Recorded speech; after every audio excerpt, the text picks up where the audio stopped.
Subirachs ha mostrat sempre un gran respecte per la matèria i per la manera de treballar-la. Entre els metalls no fèrrics, el més utilitzat per Subirachs és el bronze. Un material noble, manejable, amb força, lluny de la fredor del marbre o la rigidesa de la pedra. A continuació es veurà el procés de fosa de dues escultures, una de format monumental i una de petit format. El procés de fundició comença quan l'artista acaba l'escultura, que en el cas de les portes de la Sagrada Famílies, el Subirachs va fer l'escultura amb guix.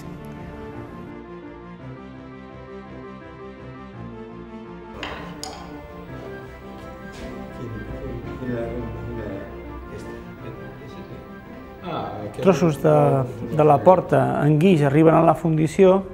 El procediment comença pel departament d'on se fan les silicones. Se li aplica una capa de silicona sobre la figura de guix.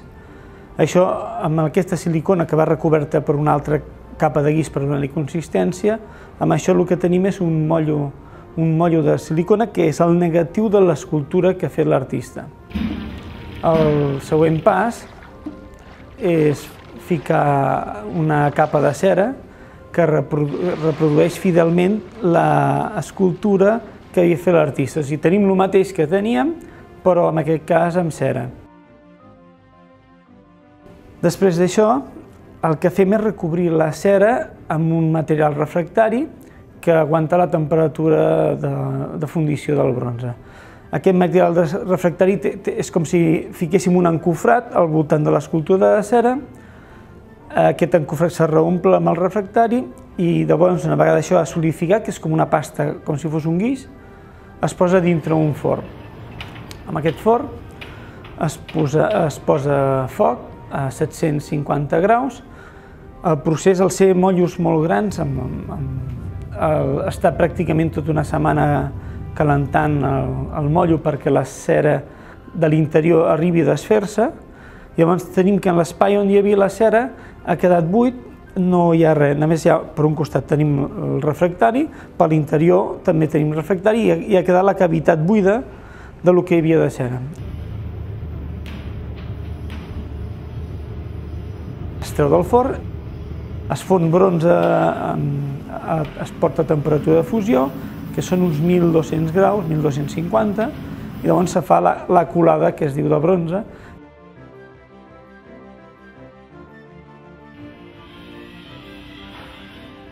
Que és dintre el mollo de refractari, se li tira el bronze.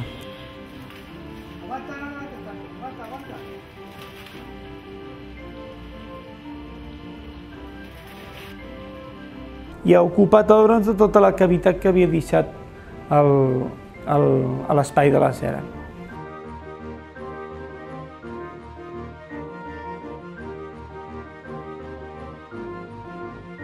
Una vegada s'ha refredat, l'endemà es desmunta l'encofrat i recuperes com si diguéssim l'escultura en bronze.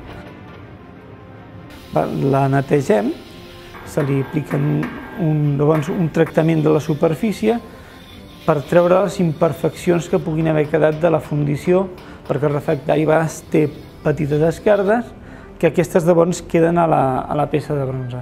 La porta de la Sagrada Família està composta per 24 plaques, fan més o menys un metro 40, crec, si no recordo malament, per 80 i alguna cosa, i aquestes 24 plaques soldem 12 per un costat, 12 per l'altre, i obtenim les dues portes que després veurem una vegada estiguin acabades a la façana principal de la Sagrada Família.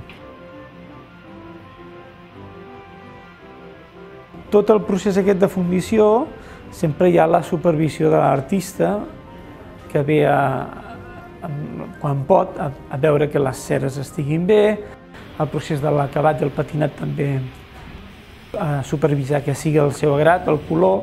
Els colors, normalment amb Subirachs es treballa en vers. Amb l'altra porta que van fer ja es van ficar tota... La porta era un to verd i llavors teníem unes lletes que estaven fregades i sortia el color del metall del bronze. Inclús algun Alguna petita paraula que es volia destacar es va daurar perquè es mantingués bé el color daurat sempre. Però nosaltres acostumem a tardar una peça d'aquestes dimensions 6-8 mesos aproximadament, i és el que tardem. La tècnica de la fosa a la cera perduda és la mateixa tant per a obres monumentals com per a obres petites. La diferència està en el nombre de peces del motlle en funció de les dimensions de l'escultura i el complex procés d'unió de les diferents parts.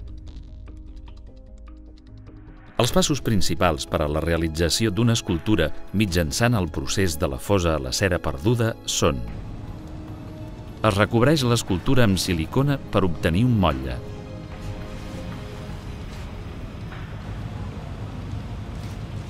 Es pinta el motlle de silicona amb una capa de cera. Es tanca el motlle i s'omple amb cera líquida fins a obtenir el gruix desitjat.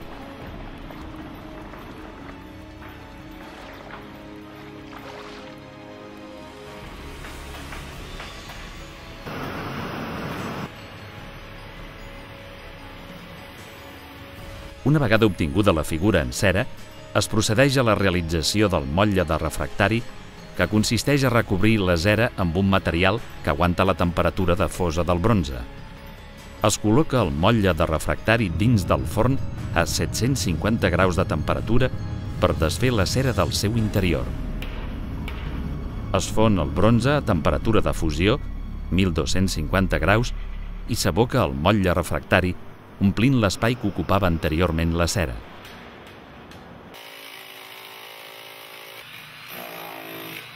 Es desmunta el refractari i es recupera l'escultura en bronze, netejant-li les restes de material refractari. Es corregeixen els desperfectes que hagin pogut quedar a l'escultura mitjançant el cisellat i la soldadura. S'aplica una pàtina amb diferents àcids i mitjançant un bufador es dona calor per agilitzar l'oxidació.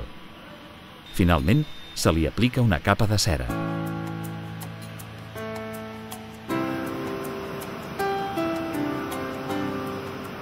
A l'hora de projectar, l'artista ha de tenir en compte que els materials escollits condicionaran les parts físiques de l'obra.